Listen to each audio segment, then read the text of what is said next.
nongelam ka BJP bat MLA ka penthor umkhra uba AL hek ha ka hanyaw trik na itong ulapan pawi ka jing ngos scam ba ka BJP ka nyo bantawi ka sarkar ha Meghalaya ha uar jar pra pat ba ka nya khun nya ka election klam kanu kunu ka jingate long pat ki pat ki seng seng perthai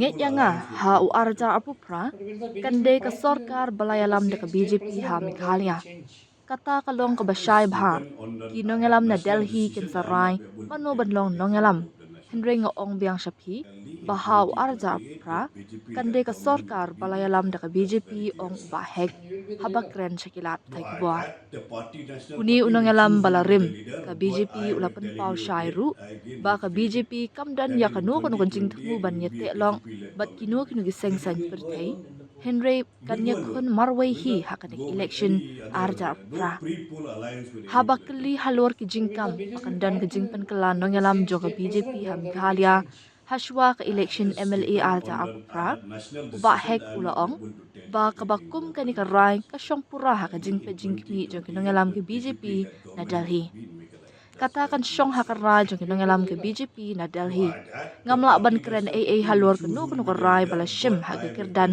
jong kenu ngelam ke parti ha Delhi ulaban ram. In 2028, it will be a BJP-led government in Meghalaya. BJP will go alone in the polls. It will go alone.